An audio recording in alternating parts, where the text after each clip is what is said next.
8절 9절입니다.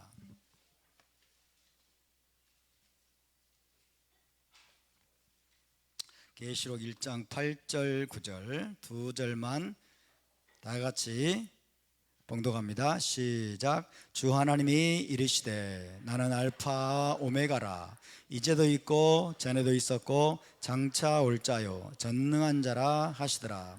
나 요하나는 너희 형제요 예수와의 환난과 나라와 참음에 동참하는 자라. 하나님의 말씀과 예수와를 증언하였으므로 말미암아 반모라 한 섬에 있었더니. 아멘. 이번 주 토라 포션, 이번 주 파라샤는 페삭 2입니다. 페삭 2 해봅시다. 페삭 2, 페삭 2. 6월절. 성경적으로는 6월절 기간이 끝났습니다만은 유대 전통에서는 오늘이 페삭 8일째로서 마지막 날입니다. 그래서 쉐미니 쉘 페삭이라고 부릅니다. 해볼까요? 쉐미니 쉘 페삭, 쉐미니 쉘 페삭, 혹은 아하론 쉘 페삭이라고도 부릅니다. 페삭의 마지막 날이다, 마지막이다. 아하론 해봅시다. 아하론 쉘 페삭, 아하론 쉘 페삭, 쉐미니 쉘 페삭. 그래서 오늘 파라샤가 페삭 2가 되겠습니다. 대부분의 기독교인들은 예수님이 오셔서 십자가로 율법을 완성했기 때문에 이제는 율법에 매일 필요가 없게 되었다, 그렇게 철석같이 믿고 있죠. 특히 봄절기인 유월절, 무교절, 초실절, 오순절 등은 이미 주님이 완성하셨기 때문에, 이미 2000년 전에 완성하셨기 때문에 이제는 굳이 지킬 필요가 없다라고 생각을 합니다. 이미 완성했다는 거예요. 이미 완성했는데 왜 지키냐라는 생각에 매여 있습니다. 여러분, 그런 논리라면 성탄절, 부활절은 왜 지키는 것일까요? 성탄절, 부활절은 왜 지켜요? 이미 완성했기 때문에 안 지키는 것이라면, 지킬 필요가 없는 것이라면 성탄절, 부활절도 지키지 않아야 마땅하겠죠? 2000년 전에 성육신 하셨잖아요. 그렇죠? 2000년 전에 사람의 몸을 입고 그분이 탄생하셨습니다. 이미 끝난 사건이에요. 그리고 또 2000년 전에 그분이 부활하셨습니다. 그렇죠? 그러니까 부활도 끝난 사건이고 탄생하신 것도 이미 끝난 과거의 사건인데, 왜 성탄절, 부활절은 성대하게 지키면서, 그죠? 가장 성대하게 지키면서 6월절, 무교절, 초실절, 오순절은 예수님이 2000년 전에 다 이루셨어, 이미 끝난 사건이야, 이제는 지킬 필요가 없어 라고 말하는 것은, 이런 걸 뭐라고 말할까요? 어불성설이라고 합니다. 어불성설, 말이 안 되는 논리다, 말이 안 되는 논리입니다. 성경적인 절기를 지키기 싫으니까, 성경적인 절기를 안 지키려다 보니까 그런 말도 안 되는 논리를 갖다 대는데, 그 논리가 자기 발등 찍기가 돼버리는 겁니다. 자기 발등 찍기가 돼버리는 거죠. 만약 예수님께서 2000년 전에 오셔서 모든 절기를 다 성취하셨기 때문에 지킬 필요가 없는 거라면 성탄절, 부활절 같은 기독교의 절기도 안 지켜야 마땅한 것입니다. 지키지 말아야 당연한 것입니다. 이해되십니까? 한마디로 여러분, 대부분의 크리스찬들은 왜 절기를 지키는지도 모른 채 그냥 교회 전통으로 내려오는 것이니까, 교회 전통으로 내려오는 거니까 그냥 아무 생각 없이 지킨다라고밖에 말할 수가 없습니다. 그렇죠? 참 안타까운 일이죠. 그러나 여러분, 우리가 무슨 의미인지도 모르고 왜 중요한지도 모르는 상태에서 뭔가를 하게 되면 그거는 무의미하고 지루하고, 그리고 몸이 건조한 행사로 끝나버릴 가능성이 많습니다. 그래서 대부분의 교회들이 지금 어때요? 부활절, 성탄절 이런 것들을 그냥 뚝딱 해치우기 식으로 하는 교회가 너무나 많은 이유가 바로 거기에 있습니다. 그냥 마지못해 하는 거예요. 늘 해왔던 거니까. 안 하면 찝찝하고, 그죠? 안 하면 찝찝하고, 안 하면 왠지 이상하고, 그러니까 그렇게 하는 것입니다. 그러나 여러분, 우리는 왜 절기를 지켜야 되는지, 절기를 지키는 것이 왜 중요한지를 분명히 이해하고 지켜야 될 줄로 믿습니다. 분명히 이해하고 지켜야만 매년 우리가 반복적으로 지키는 절기를 보다 열정적으로, 보다 뜨겁게, 보다 감격스럽고 보다 뜻깊은 축제의 시간으로 만들어갈 수 있을 줄로 믿습니다. 의미를 모르고 여러분 이유를 모르고 무조건 하라고 하면 하기 싫죠. 그죠? 하기 싫고 마지못해서 그냥 하게 돼요. 억지로 그냥 습관적으로 그냥 하게 돼요. 아무 마음도 실리지 않고 아무 열정도 없이 그냥 하게 돼요. 그런 것들은 차라리 안 하니만 못합니다. 차라리 안 하니만 못해요. 그러니까 여러분도 우리가 앞으로 패삭 그리고 샤보트 성회 그리고 앞으로 초막절 나팔절 하게 되는데 아무 생각 없이 여러분 그저 억지로 하려고 하면 차라리 안 하는 게 나아요. 차라리 안 하는 게 낫습니다. 그럴 필요가 없는 거예요. 시간 낭비예요. 시간 낭비. 그래서 여러분 오늘은 왜 우리가 절기를 지켜야 되는가, 왜 우리를 절기를 지켜야 되는가에 대한 메시지를 잠깐 리마인드를 시켜드리겠습니다. 왜 절기를, 성경적인 절기를 왜 지켜야 되는가에 대한 대답은 아주 다양합니다. 굉장히 많은 대답을 제시할 수가 있을 것입니다. 그 중에서 제가 과거에 새벽에 나눴던 메시지를 다시 한번 여러분과 나누기를 원합니다. 1절에 나눈 그 내용을 다시 말씀드리면 우리의 과거를 아는 것이 너무나도 중요하기 때문입니다. 왜 우리가 절기를 지켜야 되느냐? 우리의 과거를 아는 것이 너무나 중요하기 때문에. 과거를 아는 것이 여러분 현재를 변화시킵니다. 아멘. 과거를 아는 것이 현재를 변화시켜요. 여러분 그거 아세요? 20년 동안 혹은 40년 동안 자기의 출생의 비밀을 몰랐어요. 근데 자기 출생의 비밀을 알게 됐어요. 그렇죠? 어느 날 충격적으로 자기 출생의 비밀을 알게 되면 어때요? 그 사람의 삶이 180도 바뀌어버리죠. 180도 바뀌어버립니다. 그만큼 과거에 일어난 사건을 제대로 아는 것은 대단히 중요하고 우리의 삶 전체를 변화시킵니다. 폴란드에, 여러분 우리가 지금 폴란드를 갑니다만은 폴란드에 어떤 젊은 정치인이 한 명 있습니다. 지금도 있는 사람이에요. 젊은 정치인이 있는데 이 사람은 그 사람의 정치적인 그런 입장과 스탠스가 굉장히 반유대적이었어요. 유대인파 홀로코스트를 부정하고 유대인들을 공격하고 유대인들을 비난하고 반유대적인 그런 정치적인 입장을 취하고 있었는데 어느 날 이 사람이 출생의 비밀을 알아버린 거예요. 실제로 어느 날 출생의 비밀을 알아버렸는데 자기가 유대인 후손인 거예요. 진짜예요. 실제로 있었던, 지금 몇 년 전에 일어났던 일이에요. 출생의 비밀을 알아버리니까 이 사람이요 그때부터는 충격을 받아가지고 키파를 쓰기 시작한 거예요. 키파를 쓰기 시작하고 이스라엘을 방문해가지고 이제 유대적인 뿌리들을 찾기 시작하고 그의 삶이 완전히 달라져 버렸어요. 사람들이 막 다른 정치인들이 막 공격을 하죠. 비난하고 공격해도 아랑곳하지 않습니다. 왜? 자기 출생의 비밀을 알아버렸기 때문에. 할렐루야. 이렇게 중요한 겁니다, 여러분. 우리의 과거를 아는 것은, 우리 출생의 비밀을 아는 것은 이렇게 중요한 것입니다. 우리의 현재를 바꿔놓는 능력이 있습니다. 아멘. 우리는 모두 현재를 살아가고 있고 미래의 어떤 목적지를 향해서 나아가고 있는 중입니다. 하지만 우리의 현재와 미래는 우리의 과거와 결코 무관할 수가 없습니다. 우리의 과거와 분리될 수가 없습니다. 오늘날 많은 사람들이 현재의 시간에 무엇을 해야 되고 어떻게 현재를 살아야 될지를 몰라서 방황하면서 헤매고 있습니다. 현재를 잃어버린 사람은 반드시 미래도 잃어버리게 됩니다. 현재를 잃어버리면 미래도 잃어버리게 되어 있어요. 현재와 미래를 잃어버리면 남는 것은 뭘까요? 현재를 잃어버리고 미래를 잃어버리면 남는 것은 방탕과 육신의 정욕대로 되는 대로 그냥 살아가는, 죄악 가운데 헤매는 그런 삶밖에는 남지 않을 것입니다. 그리고 극단적인 경우에는 어떻게 될까요? 스스로 목숨을 끊어버리는 일까지 자행하게 됩니다. 그죠? 가장 인간의 삶 속에 가장 비참한 것은 뭡니까? 내가 현재 왜 살고 있는지, 왜 살아야 되는지, 목적의식을 잃어버린 사람. 그죠? 내가 현재 무엇을 해야 되고 왜 살아있는지 그 의미를 깨닫지 못하는 사람은 여러분 허무주의에 빠질 가능성이 높습니다. 허무주의에 빠져서 결국 스스로 목숨을 끊는 극단적인 선택을 할 가능성이 높습니다. 현재를 잃어버리고 그리고 미래의 목적지도 잃어버린 채 방황하다가 결국에는 허무주의에 빠져서 여러분 자살하는 경우까지 있게 되는 거예요. 그 근본 원인이 뭐다? 과거를 모르는 거예요. 과거를 모르기 때문에.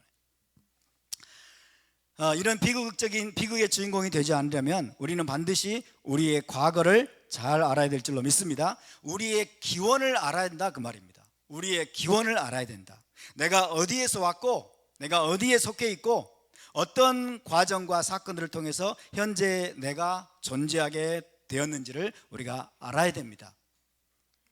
한마디로 말해서 여러분, 내가 속한 공동체가 계승하고 있는 이 정신과 사상과 가치들, 우리가 속해 있는 이 제자 공동체가, 이 메시아 공동체가 우리가 계승하고 있는, 붙들고 있는 정신과 사상과 가치들이 어디에서 비롯된 것인지, 우리가 샤반 예배를 드리는데 이것이 어디에서 비롯된 것인지, 우리가 절기를 지키는데 이것이 어디에서 비롯된 것인지, 우리가 토라를 낭독하고 토라를 공부하는데 이것이 어디로부터 비롯된 것인지, 언제부터 시작된 것인지, 그 과거를 우리가 면밀하게 여러분 탐색하고 알아야 된다 그 말입니다.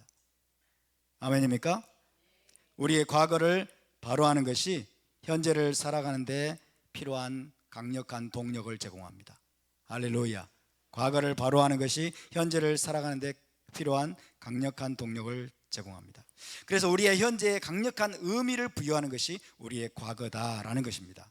그러나 과거에 대한 지식은 현재를 단순히 강화시켜주는 데서 그치는 것이 아니라 우리의 미래, 즉 우리의 목적지를 더욱더 선명하게 밝혀줍니다. 어디로 가야 될지, 목적지가 어디인지를 선명하게 밝혀주는 것이에요. 왜? 우리의 과거 속에 이미 미래에 대한 청사진이 다 담겨있기 때문에 그렇습니다. 할렐루야. 사실 여러분, 성경 전체는 전부 과거에 대한 이야기잖아요. 그죠? 전부 과거에 대한 이야기예요.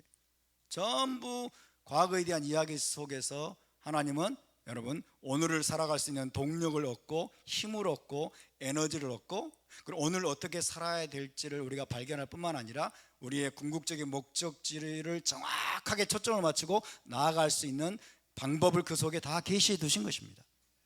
할렐루야. 여러분, 성경적인 절기는 분명 이스라엘의 역사 속에서 일어난 사건입니다. 그것은 이스라엘의 과거입니다. 성경의 이야기는 이스라엘의 과거입니다. 하지만 동시에 우리의 과거입니다. 할렐루야. 저와 여러분의 과거이기도 하는 것입니다. 이스라엘이 유월절과 무교절과 오순절 사건을 통해서 탄생했습니다. 그런데 성경은 말씀하기를 예수와를 믿는 우리의 기원도 이스라엘의 기원과 동일하다고 말씀하십니다. 예수와를 통해 우리가 이스라엘 공동체에 속하게 되었고, 이스라엘이 기적적인 출애굽을 경험할 때 우리도 그 가운데 있었다라고 성경은 말씀하고 있는 것입니다. 이스라엘이 3500년 전에 애굽에서 나올 때 여러분 바로 그 자리에 우리가 있었음을 믿으시기 바랍니다. 내가 거기에서 나왔다는 것을 기억하시기 바랍니다. 우리의 기원이 거기에서 나왔다는 것을 기억하시기 바랍니다. 더 거슬러 올라가서 우리의 영적 기원은 아브라함에게까지 연결되는 것입니다. 아브라함이 우리의 아버지인 것입니다. 아브라함이 우리의 영적인 아버지라는 것을 우리가 깨닫도록 해주는 것이 바로 여러분 성경이고 토라임을 기억하시기 바랍니다. 3500년 전에 일어난 유월절, 무교절, 7.7절 사건을 통해서 이스라엘은 거룩한 백성이 되었고 토라를 수여받았고 또 영원한 기업을 약속받았습니다. 그 사건들을 통해서 이스라엘은 창조주 하나님만을 섬기는 거룩한 제사장 나라로 거듭났고 열방을 향해서 하나님의 공의와 정의의 빛을 비추는 사명을 부여받았습니다. 바로 이것이 우리의 기원입니다. 그리고 우리 공동체를 떠받치고 있는 토대임을 믿으시기 바랍니다. 이 토대 위에 우리가 서 있는 것입니다. 이 토대가 희미해지고 이 토대를 우리가 놓쳐버리게 되면 우리는 결국 방황하게 되는 거예요. 우리는 헤매게 되는 거예요. 혼돈에 빠지게 되는 거예요. 세상이 이끄는 대로 끌려가게 되는 겁니다. 세상이 여러분 세상에서 돌아다니고 있는 온갖 소문과 잘못된 가르침과 세상 풍조에 밀려서 이리저리 요동하는 자가 될 거라고 사도 바울은 이야기하고 있는 거예요.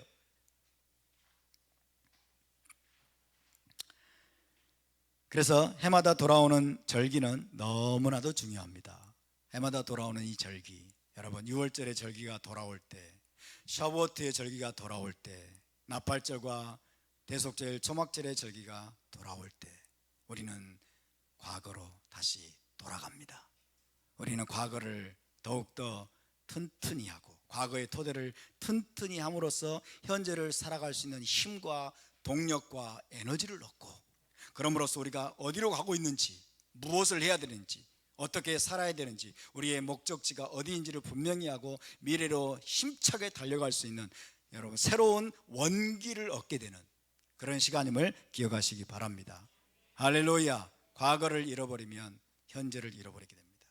과거를 놓쳐버리면, 과거를 망각하면 여러분 현재 시간 속에서 방황하고 헤매고 혼돈에 빠지게 되고 세상 풍조에 떠밀려서 이리저리 요동할 수밖에 없는 그런 삶을 살 수밖에 없는 것입니다.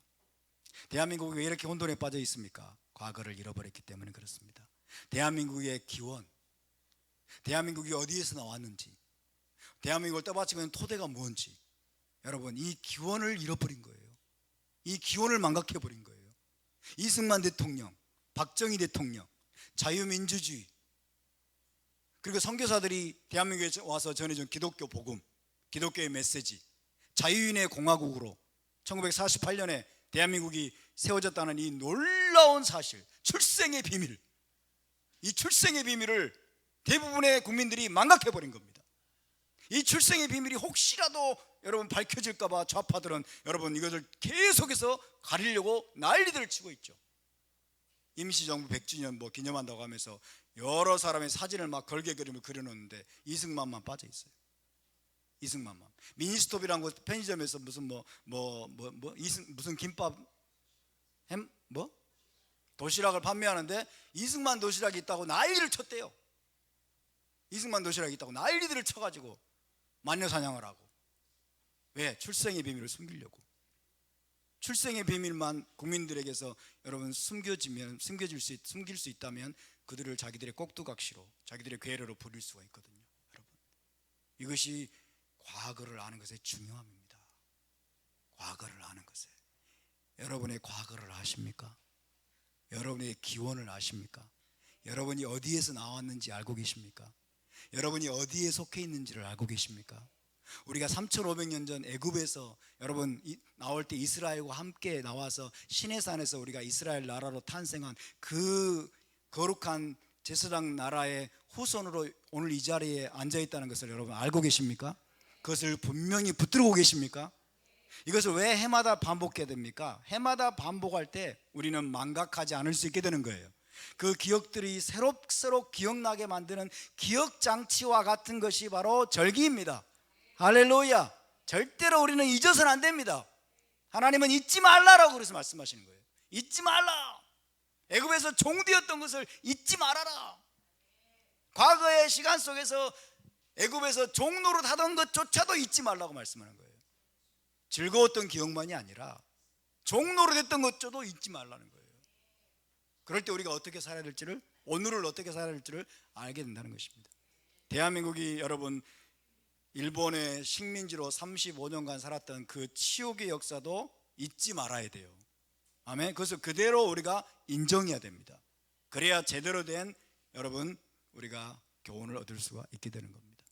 출생의 비밀, 출생의 비밀을 알도록 도와주는 시스템, 이게 바로 절기 시스템입니다.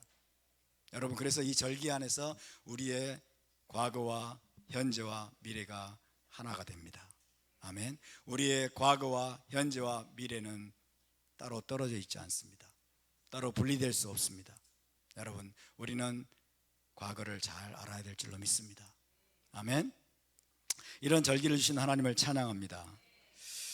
이게 바로 우리 제자 공동체 교회가 어지간하면 흔들리지 않고 크게 방황하지 않고 최종 목적지를 향해서 쉬지 않고 나아갈 수 있는 가장 큰 원동력이라고 저는 믿습니다. 왜? 여러분이 잊을만 하면 절기 돌아오거든. 잊을만 하면 절기 돌아와요. 긴장 풀어질만 하면 절기 돌아오고, 그렇죠? 풀어질만 하면 절기 돌아오고, 계속 절기 돌아와서 계속 또 에프라임 목사가 패싹하면서 막 일어나가지고 또 과거 이야기 해주잖아요, 그렇죠? 과거 이야기 해주고. 우리는 거기에 속한 존재입니다. 아멘. 그래서 여러분, 이 사실을 여러분이 꽉 붙잡으시길 바랍니다. 절기를 지킬 때 왜 절기가 중요한지 그 의미를 알고, 여러분 그 의미를 알 때 우리의 온 힘을 쏟을 수가 있습니다. 온 힘을 쏟아서, 모든 열정과 에너지를 쏟아서 여러분 이 절기를 계속해서 매번 여러분 축제의 장으로 만들어갈 수 있는 줄 믿으시기 바랍니다. 그럴 때 우리는 마지막 목적지에 도달하는 일에 우리가 실패하지 않을 것입니다. 실패하지 않는 저와 여러분이 될 수 있기를 바랍니다. 우리 옆에 분에게 함께 이렇게 축복합시다. 마지막 목적지에 도달하는 일에 실패하지 맙시다. 실패하지 맙시다. 할렐루야.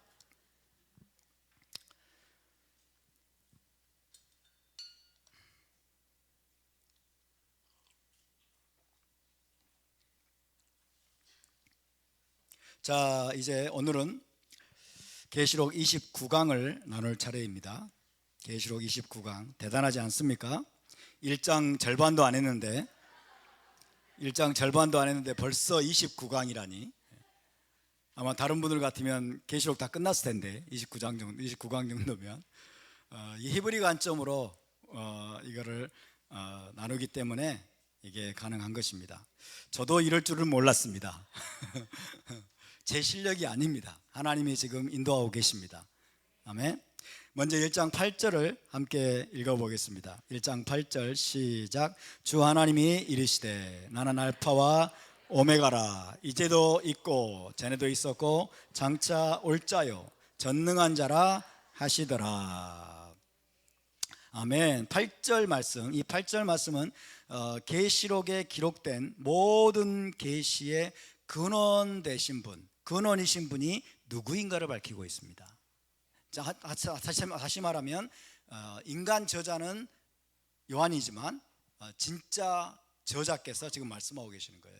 계시록 모든 계시의 근원 되신 그분이, 그분 자신이 누구인가를 지금 밝히고 있는 내용입니다. 그래서 계시록의 참 저자께서 지금 자기 자신이 누구인가를 밝히고 있는 말씀이 8절 말씀이다 라고 이해하시면 되겠습니다. 물론 여러분 4절에도 보면요, 하나님이 이제도 계시고 전에도 계셨고 장차 오실이라고 묘사되어 있죠. 이제도 계시고 전에도 계셨고 장차 오실이라고 묘사되어 있지만은 4절과 8절의 차이는 뭘까요? 4절은 요한이 하나님에 대해서 그렇게 묘사한 거예요. 4절은 요한이 하나님에 대해서 그렇게 묘사한 것인 반면에 8절은 하나님이 직접 하신 말씀이에요. 8절은 하나님이 직접 하신 말씀입니다. 즉 직접 이 책에 기록된 모든 계시를 주신 하나님께서 자신이 누구인가를, 어떤 분인가를 밝히고 있습니다. 자, 이 모든 계시의 근원 되신 하나님께서 자신을 크게 두 가지로 밝히시는데, 첫 번째 나는 알파와 오메가라 말씀하고 있죠. 나는 알파와 오메가라. 히브리어로 바꾸면 나는 알레프와 타브다 라고 이야기할 수 있겠습니다. 알레프와 타브다. 자, 하나님께서 자기 자신을 알파와 오메가 혹은 알레프와 탑으로 밝히고 있는 신약 성경의 대목은 바로 여기가 처음입니다. 그렇죠? 여기가 처음입니다. 알파와 오메가 그러면 우리 기독교인들은 무조건 예수 그리스도를 생각하는 거예요. 예수 그리스도. 그렇죠? 예수님이 알파와 오메가다. 그런데 여기서는 누가 말씀하고 있어요? 주 하나님이 그러죠. 주 하나님이, 아버지 하나님 말씀하는 거예요, 여러분. 여호와 하나님, 아버지 하나님이 나는 알파와 오메가요 라고 말씀해요. 오메가라, 나는 알파와 오메가라 라고 밝히고 계세요. 그러니까 단순히 예수 그리스도가 알파와 오메가라는 생각을 우리는 버려야 됩니다. 예수 그리스도, 물론 그분은 알파 오메가지만 예수와께서 그렇게 말씀하신 것은 하나님이 하신 말씀을 자기 자신에게 적용해서 또 나중에 말씀하시는 거예요. 이해되십니까? 그래서 아버지 하나님이 알파와 오메가이시고 알레프와 타브이신데, 그 하나님과 하나 되신, 그 하나님과 일체가 되신 그 하나님의 신적 대리자로 오신 예수와 그분도 알파와 오메가가 되신다라는 것을 말씀하고 있는 거예요. 자, 하나님께서 자신을 알레프와 타브, 알파와 오메가로 밝히신 것은 이사야 44장 6절 말씀과 연결이 되는 것입니다. 이사야 44장 6절, 48장 12절과 연결되는 것인데 한번 찾아봅시다. 과거에 우리가 찾아봤지만은 자, 히브리어 성경에서 가져온 표현이다. 히브리어 성경에서 가져온 표현으로 가득 차 있습니다. 요한계시록은 히브리어 성경의 어느 중요한 대목들, 표현들을 가져와서 그대로 이야기하고 있는 내용들로 채워져 있습니다. 이사야 44장 6절, 48장 12절과 지금 연결되어 있고 하나님이 지금 그것을 인용해서 말씀하고 있는 겁니다. 44장 6절 함께 있습니다. 시작. 이스라엘의 왕인 여호와, 이스라엘의 구원자인 만군의 여호와가 이같이 말하노라. 나는 처음이요 나는 마지막이라. 나 외에 다른 신이 없느니라. 나는 처음이요 나는 마지막이라 라는 말씀을 지금 계시록에서는 하나님이 나는 알파와 오메가라고 말씀하고 있는 거예요. 아마 히브리어로 말씀하셨을 것이기 때문에 나는 알레프와 타브다라고 말씀하시는 거예요. 이해가 되십니까? 그래서 나는 알레프와 타브다라는 말씀의 의미는 뭐다? 처음과 마지막이 되신다. 처음과 마지막이 되신다. 자, 처음이요 마지막이신 분이 누구예요? 이스라엘의 왕이신 여호와. 이스라엘의 왕이신 여호와. 이스라엘의 구원자이신 만군의 여호와. 그분이 처음이요 마지막이시다. 그분이 알레프와 타브가 되신다. 할렐루야. 단순히 예수 그리스도가 아닙니다, 여러분. 예수 그리스도 맞습니다만은 아버지 하나님이, 여호와 하나님이 먼저 그렇게 말씀하고 계세요. 아멘이십니까? 48장 12절 42절 함께 있습니다. 시작. 야곱아, 내가 부른 이스라엘아, 내게 들으라. 나는 그니, 나는 처음이요 또 나는 마지막이라. 이것도 하나님이 말씀하고 계세요. 나는 처음이요 또 나는 마지막이라. 하나님만이 하실 수 있는 표현이 뭐냐면 나는 그니라는 표현이에요. 나는 그니, 내가 바로 그이니라. 히브리어로는 아니후라고. 아니후, 그래서 아니후, 내가 그니라. 그죠? 아니후라고 하는 말씀을 하실 수 있는 분은 이스라엘의 하나님 여호와밖에 없습니다. 아니후, 그래서 아니후. 예수와께서 이 땅에 오셔가지고 아니후라는 말씀을 종종 하셨어요. 예수와께서. 자, 사마리아 여인을 만났을 때 사마리아 여인이 뭐라고 말했냐면 메시아가 오셔서 생수도 주시고 그렇게 하신다고 말씀해서 우리가 메시아를 기다리고 있는데요, 이렇게 이야기하니까 예수와께서 뭐라고 말했냐면 네가 지금 네가 지금 말하고 있는 그 사람이 바로 그니, 내가 바로 그니라 그랬어요. 내가 바로 그니라. 아니후라고 말씀했어요. 아니후. 할렐루야. 예수와께서 여호와 하나님의 권위를 가지고 말씀하신 거예요. 아니후. 자, 이 여호와 하나님께서 아니후라고 하신 이분이 나는 처음이요 또 나는 마지막이라 라고 말씀하셨어요. 나는 처음이요 또 마지막이라. 히브리어로 말하면 아니 하리숀 와 아니 하 아하론 이렇게 되죠. 하리숀 하 아하론. 나는 처음이요 마지막이라. 이것이 요한계시록에서 뭐라고 되어 있어요? 나는 알레프와 타브가 되는 자니라 라고 말씀하고 있어요. 자, 나는 알파와 오메가라, 알레프와 타브다 라는 말씀을 우리가 한마디로 말하면 무슨 뜻이에요? 하나님보다 더 먼저 존재했던 자가 없고 그분보다 더 나중까지 존재할 자가 없다는 말씀입니다. 하나님이 시작이에요. 하나님이 처음이에요. 그 이전에 뭐가 있어요? 없어요? 없습니다. 그죠? 우리 인간의 머리는 이해가 됩니까? 안 됩니까? 안 됩니다. 하나님이 시작이에요.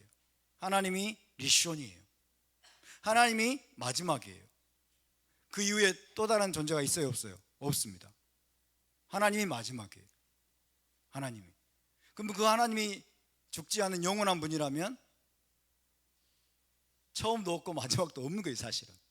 근데 우리가 알아먹기 쉽게 하나님 말씀하시는 거예요. 그렇죠?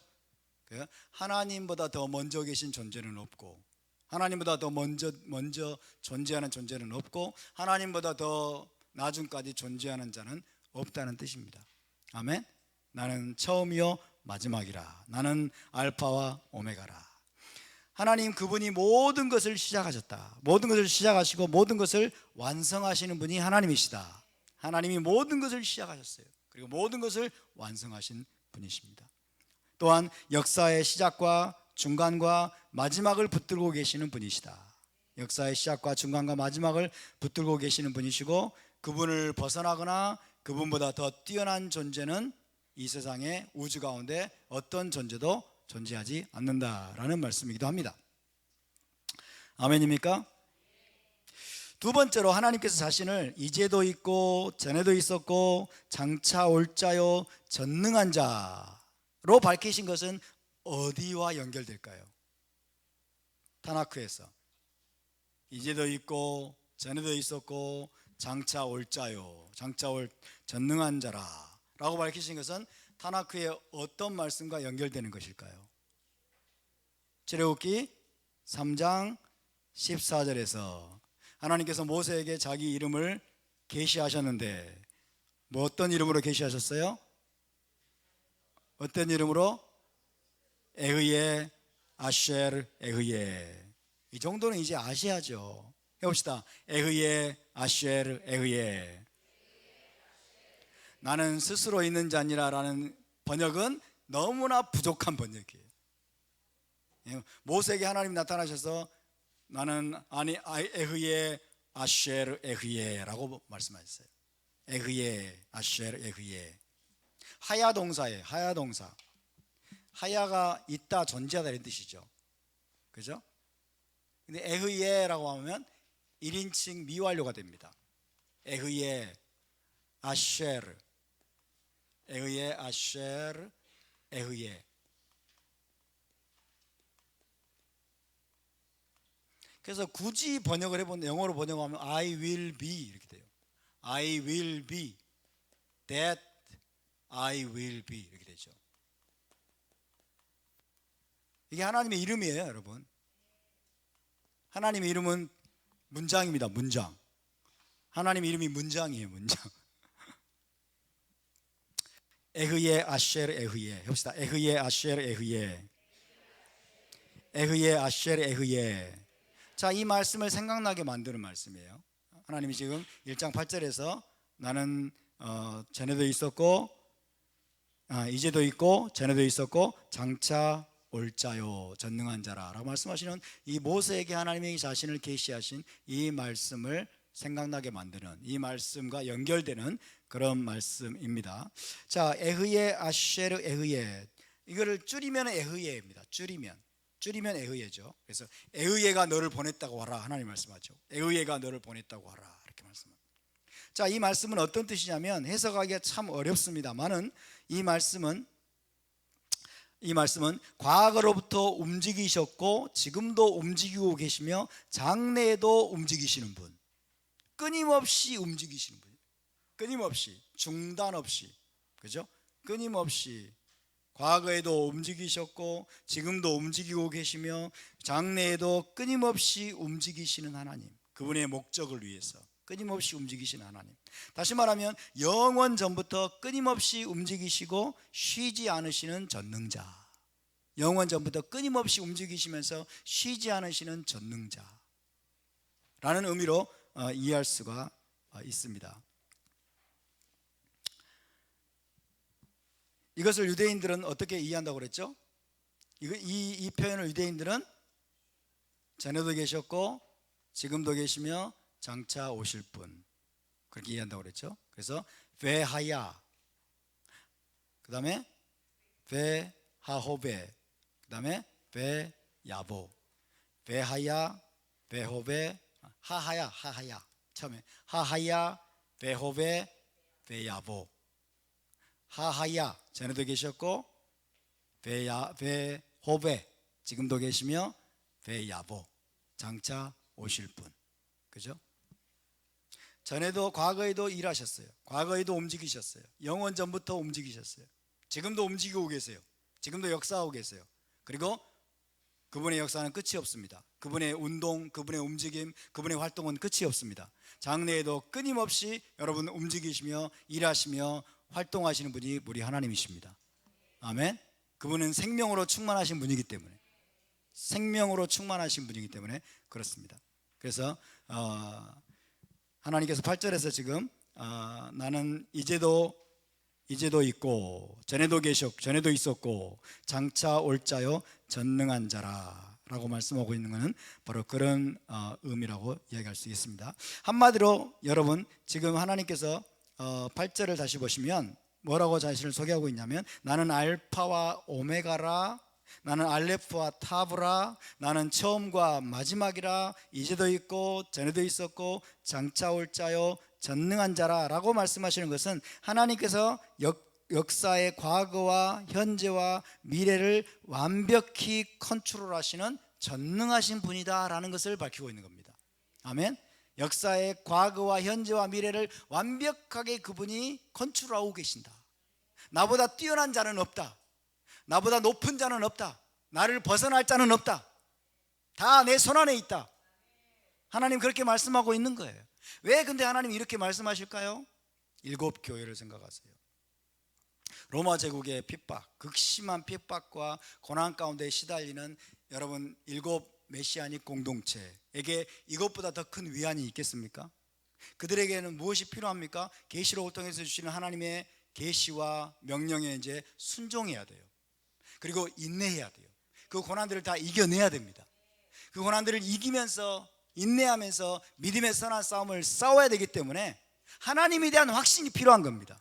하나님, 우리가 이 고난을 다 이기면서, 이 핍박을 다 이기면서, 이 어려움을 다 이기면서 믿음의 선한 싸움을 인내로서 싸워야 되는 이유는 우리가 믿는 하나님이 알파와 오메가이시고 그분이 이제도 있고 전에도 계셨고 장차 오실 위대하신 전능하신 분이기 때문에 우리는 흔들리지 말고 요동하지 말고 이 믿음의 선한 싸움을 싸워야 된다라는 그 메시지를 받는 것입니다.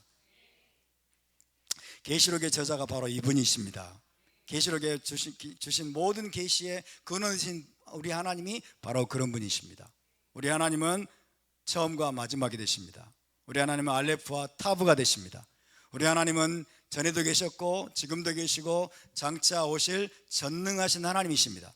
여러분, 흔들리지 마시기 바랍니다. 요동하지 마시기 바랍니다. 지금 대한민국은 내란이 진행되고 있습니다. 여러분, 대한민국은 국회에서 내란이 벌어지고 있어요. 의회에서 체제 전복 움직임이 일어나고 있습니다. 260석 일당 독재 체제를 구축하기 위해서 여러분, 지금 이 대한민국의 이 불법 세력들이 대한민국을 완전히 체제를 지금 무너뜨리는 일을 하고 있습니다. 무너뜨리는 일을. 정말 절망스러운 일이죠. 그리고 그 음모가, 여러분, 그 음모가 지금 국회에서 통과될 가능성이 대단히 높습니다. 그래도 우리는 두려워하지 않을 겁니다. 우리는 염려하지 않을 겁니다. 지금은 대한민국 국회 안에서 일어나는 그 사건이 이제 그게 여러분 마무리가 되면 이제 국민들 한 사람 한 사람에게로 그 화살과 여러분 그 타겟이 우리에게로 돌아올 수 있습니다. 여러분, 진짜 무서운 일이 대한민국 안에서 일어나고 있어요. 방송은 완전히 장악했고, 여러분 헌법재판소도 장악했고, 대법원도 장악했고, 검찰도 장악했고, 거의 모든 여러분 국가기관들을 장악하고 나서 이제 마지막 국회를 접수하는 일이 지금 일어나고 있는 거예요. 112명, 113명 이들 쪽 완전히 퇴출시키겠다는 거예요. 완전히 장악을 해서 일당 여러분 전체주의 독재로 몰아가겠다는 지금 그것을 완전히 불법적으로 폭력을 사용해서 빠루까지 등장했다 하잖아요. 여러분, 빠루까지 등장해가지고 문을 때려 부수면서, 어떤 사람은 여러분 해외 나가가지고 전자결제를 하질 않나, 중요한 문제를 전자결제를 하질 않나, 어떤 사람은 병상에 누워가지고 병상결제를 하고, 이런 말도 안 되는 짓들을 벌이고 있는 악인들입니다. 이들은 절망스럽습니다. 어떻게 이런 일이 백주도냐 일어날 수 있는지. 그럴지라도 여러분, 하나님이 처음과 마지막이십니다. 하나님이 알레프와 타브가 되십니다. 하나님의 손안에 있습니다. 아멘. 하나님의 손안에 있습니다. 할렐루야. 우리는 믿음을 잃어버리지 말아야 됩니다. 믿음의 선한 싸움을 우리는 싸워야 됩니다. 아멘. 거룩한 이스라엘이 여러분 일어나서 빛을 발해야 될 때가 왔습니다. 가장 어둠이 깊을 때 빛은 발하는 것입니다. 가장 어둠이 깊을 때 작은 빛도 찬란하게 빛나는 겁니다. 이제 우리가 필요한 때가 왔습니다, 여러분. 이제 우리가 필요한 때가 왔어요. 이제 진짜 하나님을 아는 자들이 필요한 때가 온 것입니다. 이제 옥석이 가려지는 때가 온 것입니다, 여러분. 이제 알곡과 쭉정이가 가려지는 때가 온 것입니다. 핍박이 없고 고난이 없고 문제가 없는 때에는 교회 안에서도 다 잘 믿는 것 같아요. 다 진짜 같아. 다 신실한 크리스찬 같고 다 구원받은 자들 같아요. 그러나 이 어둠 속에서 여러분, 알곡과 쭉정이가 가려지고 이 어둠 속에서 진짜 빛과 어둠이 나눠지게 될 걸 믿습니다. 아멘. 그래서 하나님의 섭리 안에 있는 겁니다. 하나님의 섭리. 한편으로는 너무 절망스럽고 한편으로는 너무 분통이 터지지만은 그럼에도 불구하고 이 말씀을 저는 기억합니다. 주 하나님이 이르시되, 8절 우리 다시 한번 읽읍시다. 시작. 주 하나님이 이르시되 나는 알파와 오메가라.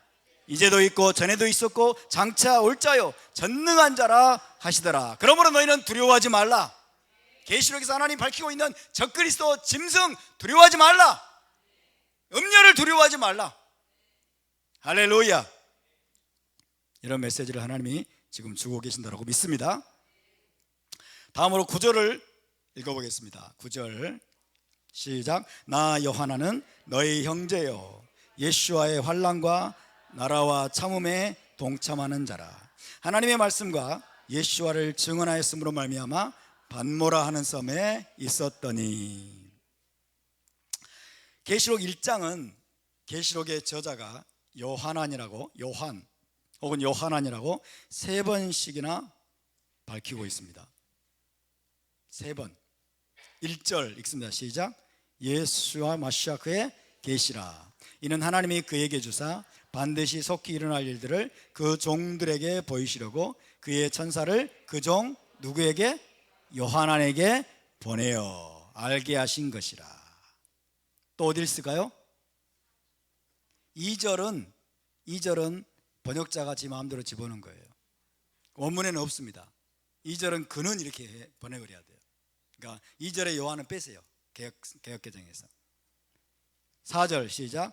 요한아는 아시아에 있는 7교회에 편지하노니 이제도 계시고 전에도 계셨고 장차 오실 이와 그의 보좌 앞에 있는 7영과 요한안 또 나옵니다. 요한아는.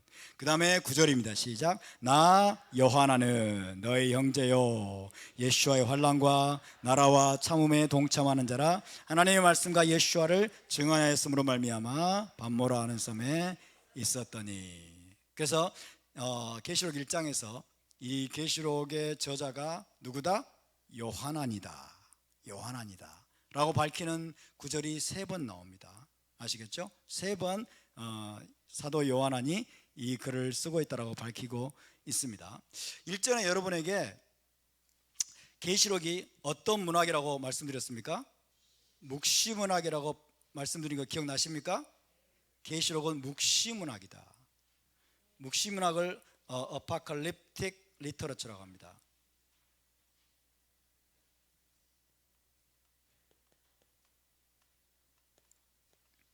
묵시문학. 여봅시다. 묵시문학. 이 묵시문학은 유대 민족이 이방 나라들에 의해서 극심한 핍박에 시달리던 시기에 유대인들에게 종말론적인 희망을 불어넣기 위해서, 종말론적인 소망, 희망을 불어넣기 위해서 쓰여졌습니다. 그래서 굉장히 상징적인 언어들을 사용해서 천사들의 방문 혹은 하나님이 주신 계시들, 이런 것들을 통해서 하나님께서 결국 이방 나라들을 마지막에는 심판하시고 유대 민족에게는 영광스러운 미래를 주실 것이라고 하는 내용들로 채워져 있는 그런 작품들이 바로 묵시문학입니다. 이해되십니까?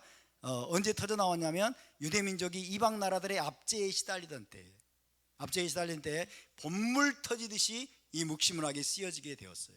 그러니까 대표적으로 이제 그 어간을 말씀드리면 BC 200년부터 AD 200년 사이, BC 200년부터 AD 200년 사이, 그러니까 헬라인들에게 시달리고 그 다음에 로마 제국에게 시달리던 그런 시기에 이런 묵시문학이 이제 본물 터지듯이 쓰여지게 되었습니다. 묵시문학 가운데는 묵시문학 가운데는 저자가 다른 사람의 이름으로 기록한 작품들이 아주 많았습니다. 다른 사람이 이제 실제로 쓰는 사람하고 저자로 이렇게 제시되는 사람이 달라요. 그래서 많은 사람들이 다른 사람의 이름으로 이 묵시문학을 기록하는 경우가 굉장히 많았습니다. 이미 죽고 없지만은 유대 민족에게는 굉장히 존경받고 유명한 사람들의 이름으로 이 책들을 쓰는 거예요. 그 묵시문학을 쓰는 겁니다. 그런 작품들이 굉장히 많았는데 왜 그렇게 하는 것일까요? 자기가 쓴 글에 신빙성을 부여하려고 노력했던 것처럼 보여요. 자기가 쓴 글에 어떤 신뢰성을 부여하기 위해서 자기의 실제 이름이 아니라 유대인들에게 굉장히 존경받았던 과거의 인물들, 그들의 이름으로 이 책을 묵시문학을 쓰는 겁니다. 그럼으로써 이것이 굉장히 신빙성이 있는 그런 작품으로 받아들여지기를 원했던 것으로 보입니다. 오늘날에는 다른 사람의 이름으로 글을 쓰게 되면은 표절이라고 그러겠죠. 표절, 논문 위조 이렇게 되겠죠. 그 문제가 상당히 생기겠죠. 그래서 오늘날은 다른 사람의 이름으로 글을 쓰는 경우가 거의 없습니다만은 고대 시대는 유대인들뿐만 아니라 크리스찬들 그리고 이교도들조차도 다른 사람의 이름으로 글을 쓰는 경우가 상당히 많았습니다. 다른 사람의 이름을 빌려서 이렇게 어떤 문학 작품을 쓰는 그런 경우들이 빈번하게 많이 있었습니다. 그것이 고대인들의 습관이었다는 것을 여러분 기억하시기 바랍니다. 이런 책들을 그렇게 자기 이름이 아니라 다른 사람의 이름으로 특별히 묵시문학이 많이 쓰여졌는데, 그렇게 다른 사람의 이름으로 쓰여진 묵시문학을 뭐라고 말하냐면 스유데피그라파라고 합니다. 스유데피그라파.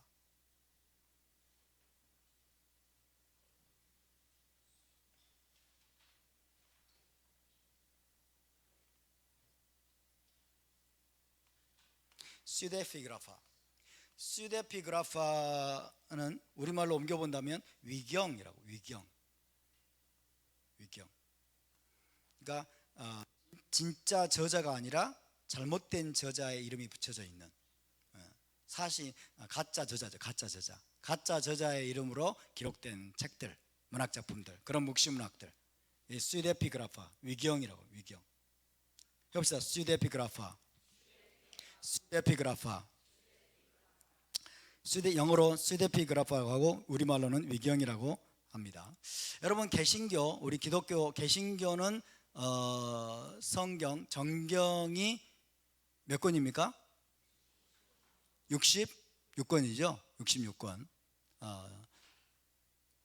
구약 39권, 신약 27권. 그렇죠? 그래서 66권입니다. 근데 66이라는 숫자는 굉장히 좋지 않은 숫자예요. 헬라적인 그런 어떤 관점으로 해서 만들어진 거죠. 유대인들이 아마 이것을 편집을 하고 결정을 했다면 66이라는 숫자를 쓰지 않았을 거예요. 그래서 구약은 39권이다. 39권 뭔 숫자인데? 아무 의미가 없는 숫자예요, 여러분. 유대인들이 정경으로 삼고 있는 히브리어 성경, 구약 성경은 22권입니다. 22권. 22권으로 여기고 있어요. 신약도 조금 권을 좀 조정할 필요가 있는데, 자, 여러분, 정경이라는 게 있고요. 정경이라는 게 있습니다. 정경을 캐논이라고 말하죠. 정경은 뭐냐면 계시성이 확실한 것을 말합니다. 계시성이 확실해서 어떤 종교의 공식 경전으로 사용하도록 인정된, 이걸 정경이라고 말해요. 정경.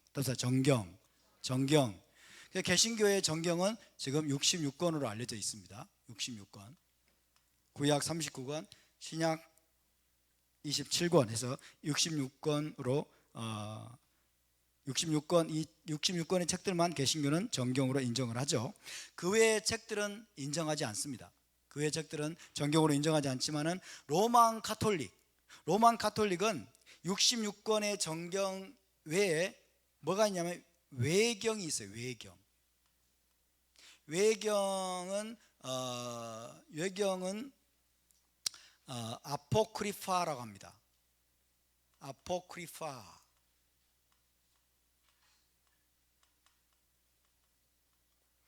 그래서 14권에서 15권, 어떻게 이제 헤아리냐에 따라 틀려지지만 14권에서 15권의 외경이 있습니다.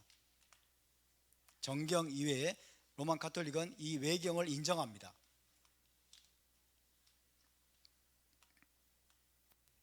아포크리파 해볼까요? 아포크리파.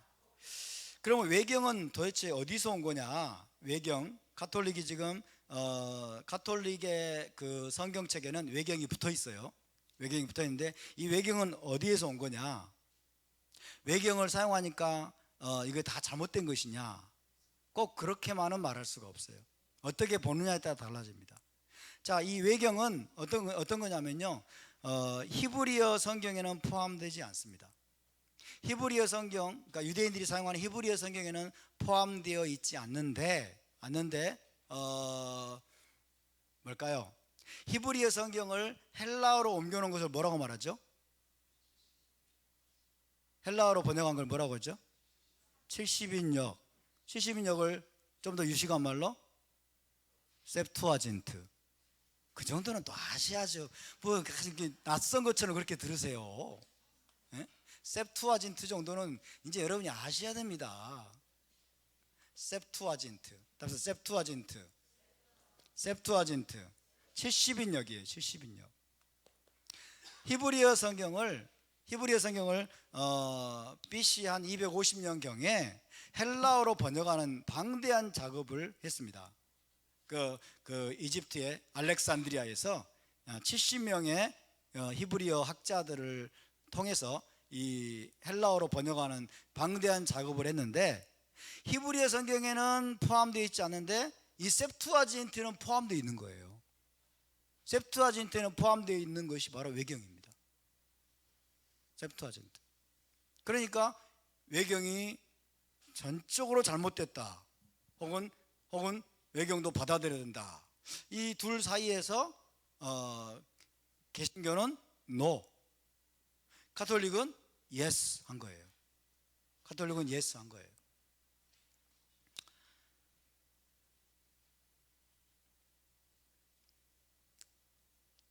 그래서 가톨릭은 이 외경을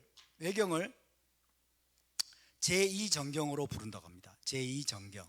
66권을 정경으로 하고 외경을 제2정경으로 부르면서 정경에 준하는 권위를 가톨릭은 부여하고 있다라는 것을 여러분이 이해하시기 바랍니다. 예를 들면 이제 이런 것들은 어떤 것들이 있냐면요, 이 외경에는 어떤 것이냐면 이런 것들이 있습니다. 지혜서, 바룩서, 유딧서, 그 다음에 토빗, 그 다음에 마카비 전후서. 가톨릭은 마카베오 상서 뭐 이러는데, 마카베오 상서, 마카베오 하서 이러는데, 마카비 전후서. 또 집회서,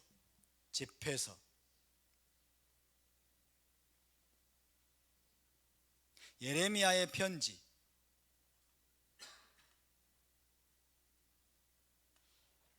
이런 것들이 외경에 포함되어 있는 것들이에요.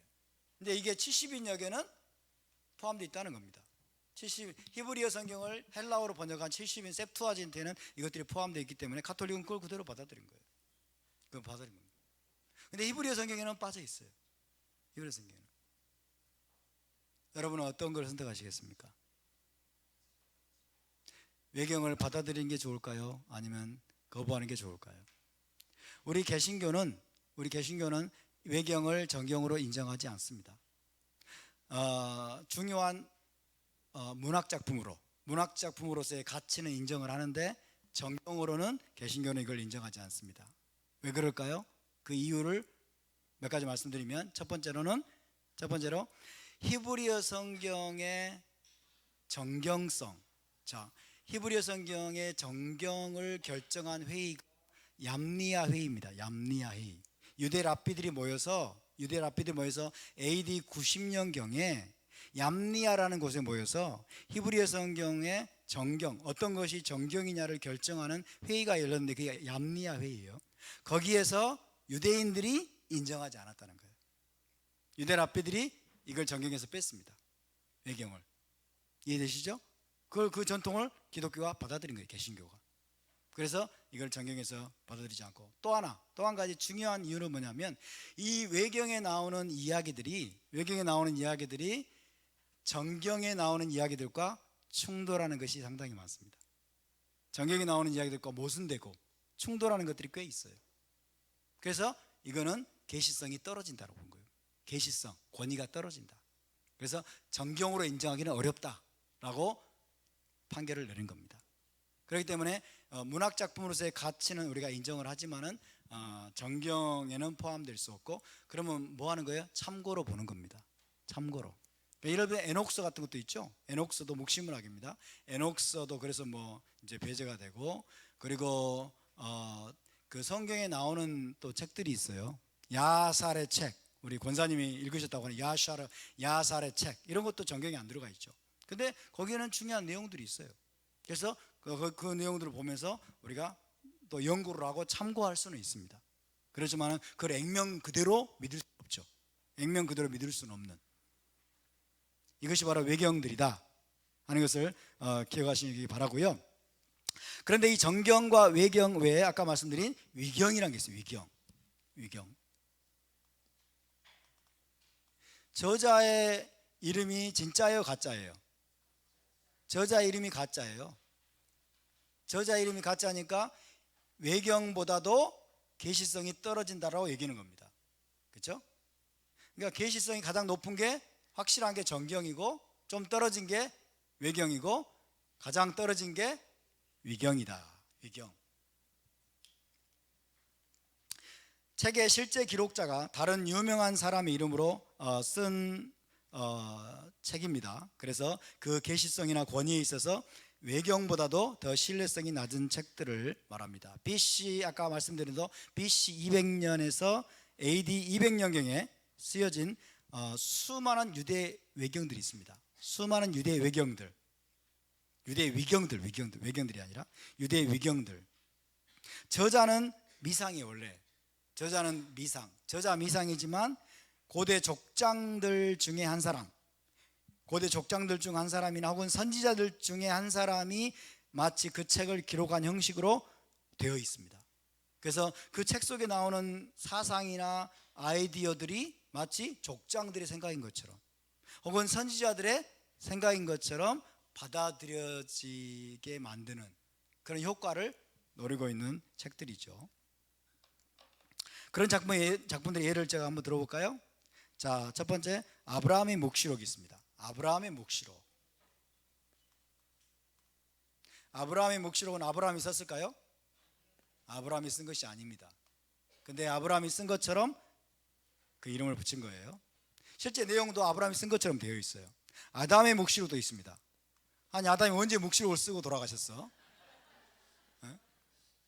아담의 묵시록. 근데 이런 내용들이 다 틀렸다가 아니에요. 굉장히 멋지고 아름다운 내용들이 있어요. 그렇지만은 신뢰성에 있어서는 떨어진다. 아담과 하와의 책이라는 것도 있습니다. 아담과 하와의 책. 그 다음에 에녹서도 유대 위경이라고 할 수 있어요. 에녹서. 그 다음에 에녹의 비서, 비밀한 책이다 그 말이에요. 비서, 에녹의 비서, 에녹의 비밀한 책. 모세의 유언도 있습니다. 모세가 유언을 하고 죽으실 때요. 토라에 나온 내용 말고 모세의 유언. 그 다음에 12족장들의 유언. 12족장이라 하면 누구죠? 야곱의 12아들. 야곱의 12아들께서 유언을 하고 돌아가셨어요. 유언을 하고 돌아가셨어요. 이런 책들이 바로 스데피그라파, BC 200년에서 AD 200년 사이에 쓰여진 스데피그라파입니다. 근데 이런 책들은 정경도 아니고 외경도 아니지만, 그래서 그 계시성과 신뢰성을 담보할 수가 없지만은 중요한 건요, 여기 이런 책들 안에는 굉장히 유대적인 사상으로 쓰여진 책들이에요. 그래서 우리가 공부해 볼 만한 가치는 있어요. 저도 공부 못 해봤지만 에녹서 같은 거 읽어봤습니다. 공부해 볼 만한 중요한 가치가 있다라고 생각이 듭니다. 이게 이제 유대 위경이라고 할 수 있고요. 그런가 하면 계시록이 기록되던 당시에 신약 인물들의 이름으로 기록된 또 많은 신약 위경들도 있습니다. 신약의 인물들의 이름으로 기록된 신약 위경들. 자, 예를 들면 여러분 그거 아십니까? 도마께서 복음을 쓴 거 아십니까? 도마복음, 바나바 복음. 바나나가 아니고 바나바 복음. 그 다음에 유다 복음. 적어보세요. 유다 복음, 빌립 복음, 마리아 복음. 마리아도 복음서를 썼나 봐요. 마리아 복음, 베드로 복음. 베드로 전서가 아니고 베드로 복음. 그 다음에 클레멘트서 등등 많이 있습니다. 이런 것들은 계시성이 떨어집니다. 그리고 권위가 떨어집니다. 권위를 인정받기 어렵습니다. 이런 것들은 성경에 있는 내용들과 충돌되는 내용이 많아요. 2006년도에 여러분 개봉된 한 영화가 전 세계를 발칵 뒤집었어요. 어떤 영화야? 다빈치 코드. 다빈치 코드 보면은 어떤 내용이죠? 예수님이 마리아와 결혼해요. 그 아이를 낳았다는 내용, 그런 내용이라고 들은 것 같아요. 보지는 못했지만, 그죠? 사실일까요? 근데 어떻게 그런 게 나올 수 있을까요? 이 다빈치 코드라는 이 영화가 사실은 무엇에 근거해서 만들어졌을까요? 도마복음에 근거해서 만들어졌어요.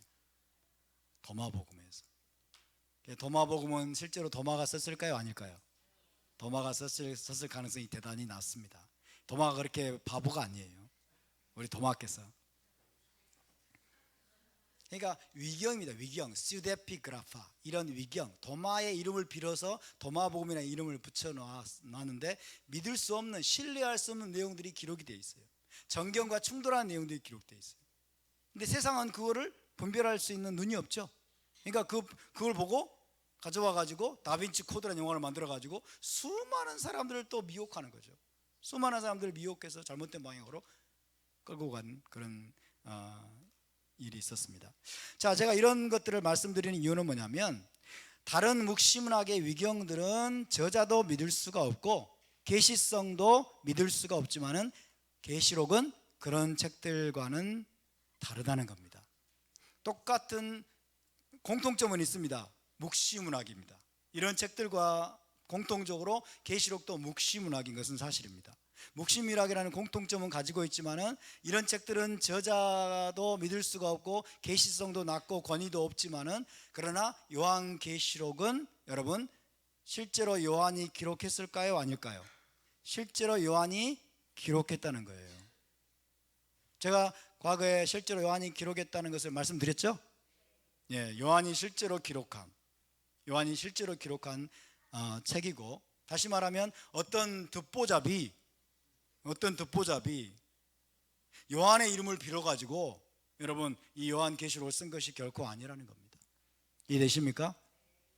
묵시문학인 건 맞습니다. 다른 많은 위경들과 마찬가지로 요한계시록도 묵시문학이지만, 그러나 다른 위경들과는 달리 요한계시록은 계시성도 확실하고 사도 요한이 기록을 했기 때문에 이 요한계시록은 위경에 들어가지 않고 어디에 들어가요? 정경에 들어간 것입니다. 할렐루야. 정경에 들어간 거예요. 계시록은 위경이 아닙니다. 계시록은 실제로 여러분 사도 요한이 기록했음을 믿으시기 바랍니다. 실제로 예수와를 3년 동안이나 따라다니면서 핵심 그룹으로 제자 훈련을 받았던 사도 요한이 기록한 책이고 묵시문학입니다. 그렇기 때문에 이 계시록의 1차 수신자였던 7 메시아 공동체 뿐만 아니라 모든 시대의 크리스찬들에게도 여러분 이 요한계시록은 믿을 수 있고 신뢰할 만한 여러분 그런 책으로 받아들일 수 있다는 것을 기억하시기 바랍니다. 이 사도 요한은 이 책의 신뢰성을 확증하기 위해서 9절 10절에서 그가 계시를 받을 때 상황과 장소를 구체적으로 기록하고 있어요. 계시를 받을 때 상황과 장소. 자, 9절 10절을 다시 보시면 나 요한나는 너희 형제요 예수와의 환난과 나라와 참음에 동참하는 자라 하나님의 말씀과 예수와를 증언하였으므로 말미암아 반모라 하는 섬에 있었더니. 그러니까 복음을 전했다는 이유로 반모섬에 유배되어 있었다는 것을 구체적으로 지금 이야기하고 있습니다. 반모섬에. 반모섬. 사도 요한이 계시를 받은 장소가 어디예요? 반모섬. 반모섬은 어디일까요? 반모섬은 저기입니다. 반모섬은 여기가 에게해라고 합니다. 에게해에 위치한 작은 섬입니다. 작은 섬인데 길이가 한 16km? 길이가 한 16km 정도 되고 넓이는 10km 정도 되는, 길이가 16km, 넓이는 10km 정도밖에 되지 않는 바위투성이, 바위가 너무 많아요. 바위투성이의 작은 섬인데 터키 해안, 여기가 터키입니다. 소아시아 지역이고 현재 터키죠. 터키. 여기를 소아시아라고 불렀어요. 소아시아, 에이셔 마이너, 소아시아 지역, 터키 반도에서 여기 한 46km 정도 떨어져 있다고 그래요. 46km 정도 떨어져 있는 작은 섬입니다. 로마 제국이 이 반모섬을 어떤 용도로 사용했냐면 감옥섬으로 사용했어요. 감옥섬. 아주 골치 아픈 자들, 로마 제국을 괴롭히는 골치 아픈 자들, 그 다음에 뭐 오늘날 말하면 반정부주의자들이죠. 반정부주의자들, 그리고 범죄자들, 각종 범죄자들을 가두는 감옥섬으로 사용을 했습니다. 감옥섬. 전승에 따르면 사도 요한은 말년에 어느 교회에서 사역을 하냐면 에베소 교회에서 사역을 했어요. 에베소 교회를 중심으로 사역을 하다가 예수와의 복음을 전했다는 이유로 이 반모섬에 유배되어서 이 감옥섬에 갇히게 되었던 겁니다. 갇히게 되었어요. 그래서 교회 역사가인 유세비우스에 따르면은 AD 95년에 사도 요한이 반모섬에 갇혔다가 18개월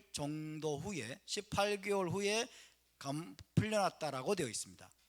AD 95년경에 반모섬에 갇혔다가 18개월 후에 반모섬에서 풀려났다라고 되어 있습니다. 이 반모섬은요, 에베소와 굉장히 가깝죠. 그죠? 에베소와 굉장히 가깝기 때문에 에베소 교회가 이제 이 계시록의 수신자로서 제일 먼저 언급이 됩니다. 그래서 이 반모섬을, 여기가 반모섬인데, 자, 제일 먼저 에베소가 제일 가까운 곳이에요. 그래서 에베소로부터 이제 북동쪽으로 돕니다. 이렇게 시계 방향으로 계시록의 수신 교회가 됩니다. 7 메시아 공동체. 그래서 에베소, 서머나, 버가모, 그리고 두아디라, 사데, 빌라델비아, 그 다음에 라오디게아, 이렇게 시계 방향으로 에베소로부터 시작해서 북쪽으로 가서 동쪽으로 다시 이게 시계 방향으로 돌면서 이제 계시록을 낭독하고 전달하도록 그렇게 하나님이 보내셨더라고 할 수 있겠습니다. 이렇게 사도 요한은 이 계시록의 어떤 계시성, 신뢰성, 권위를 분명하게 하기 위해서 자신이 이제 갇히게 된 상황, 계시를 받게 된 상황과 장소를 구체적으로 밝히고 있다라고 이야기할 수 있겠습니다. 오늘은 여기까지 나누겠습니다. 오늘은 여기까지 나누고 다음 주에는 다른 말씀을 들으시고 다다음 주에 계속하도록 하겠습니다.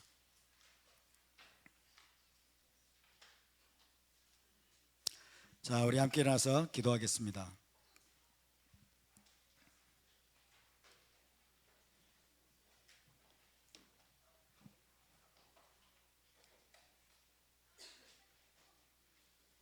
우리가 믿는 하나님, 우리가 따르는 하나님, 우리가 순종해야 되는 그 하나님은 어떤 분이십니까? 그분은 알파와 오메가가 되십니다. 그분은 알레프와 타브가 되십니다. 그분은 처음이요 마지막이십니다. 그분이 모든 것의 시작이시고 모든 것을 완성하시는 분이십니다. 그분이 역사를 붙들고 계십니다. 모든 것이 그분의 손안에 있습니다. 그분은 전에도 계셨고 지금도 계시며 장차 오실 전능한 분이십니다. 주님, 우리가 큰 환난 가운데 있습니다. 주님, 우리를 에워싸고 있는 세상이 요동치고 있습니다. 이 나라가 요동치고 있습니다. 주님, 교회를 공격하는 어둠의 권세가 기승을 부리고 있습니다. 낙태를 합법화하고 또한 동성애를 합법화하며 동성혼을 합법화하고 도덕적으로 윤리적으로 우리 다음 세대들을 타락시키는 그런 가르침들이 난무하고 있고, 주님, 하나님을 부정하고 하나님을 대적하는 무리들이 일당 독재를 체제를 꿈꾸면서 주님이 체제를 전복시키는 일들이 지금 일어나고 있습니다.